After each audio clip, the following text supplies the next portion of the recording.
In today's generation, men are weaker and fragile than any of the past generations.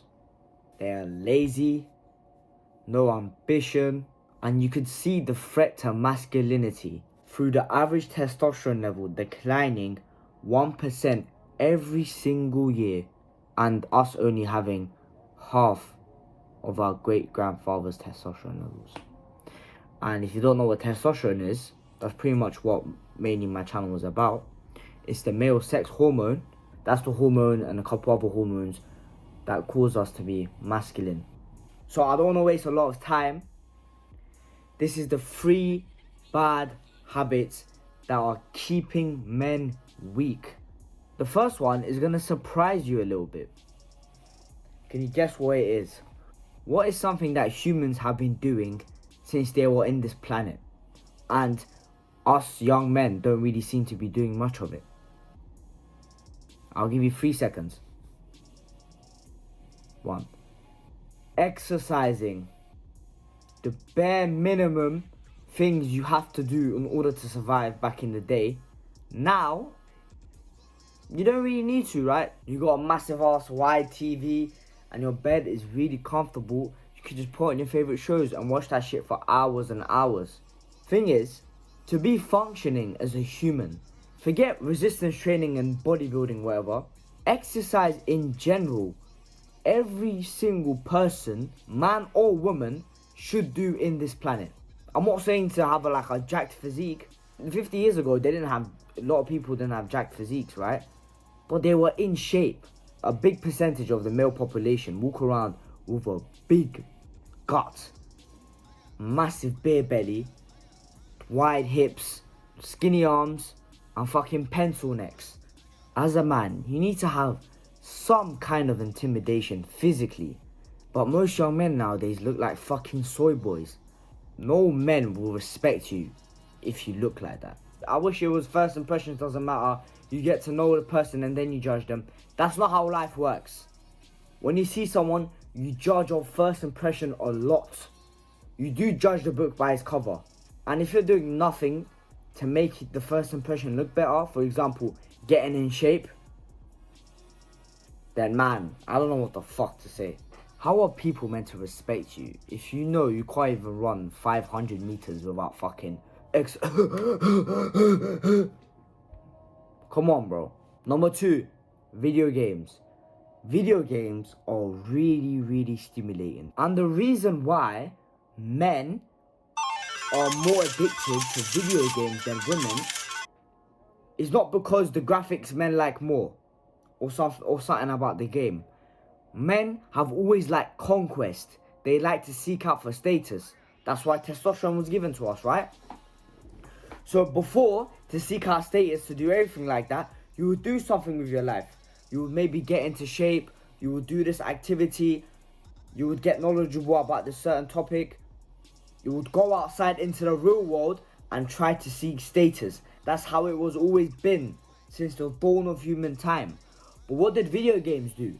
Video games gave you a bronze, silver and gold achievement, and all you have to do is shoot people in the game and you have to be number 1. That is a form of competition, but it's just a lot easier to conquer and beat everybody sitting on your gaming chair rather than doing it out in the real world. That's why men fall so addicted to video games.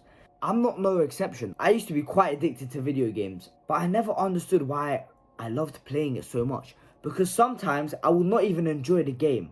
I realized the games that I wouldn't enjoy, I would play the most. I was like, why is that? It's because I just love competing with people. I want to beat everyone else. Same goes for a lot of young men. So when you play video games and you compete in there, you don't feel the need to compete in the real world. That makes you lazy. And imagine all of the time you wasted playing video games. Let's say you play 2-3 hours a day. Some people play even more. Let's say you play 3 hours a day. Times that by 7, that's 21 hours in a week. Times that by 4, that's pretty much 80 hours in 1 month. And that's if you play 3 hours a day. Think about it. I was at my friend's house the other day. Yeah, he plays a lot of video games. I checked the thing. We added everything all together. 10,000 hours. You heard the saying, right? It takes 10,000 hours to master a skill. A lot of you here, instead of playing those video games all day, you could have mastered the whole skill. You could have become a professional boxer. You could have become, I don't know, a chess grandmaster. You could have been an amazing musician. But what did you choose to do? Sit on your gaming chair. Number 3, social media. Same thing goes for video games. Imagine how much time you wasted just fucking scrolling endlessly and you're not even watching it. Social media has literally led you to become delusional. You're not even thinking while you're scrolling. And you don't even know why you're scrolling. It's because these companies are worth billions and billions of dollars, and they know the exact best way to keep you on the platform as long as they can. Imagine you walk inside a restaurant or you walk inside like a club or something. You go, well, these places are meant to be fun or you're eating. You check, everyone is on their phone, and it's usually a social media. That's how addictive it is. And don't forget about your dopamine receptors. This could go for video games and social media. When you play video games, when you scroll on social media, something called your dopamine receptors get fried. Dopamine is a motivation neurotransmitter.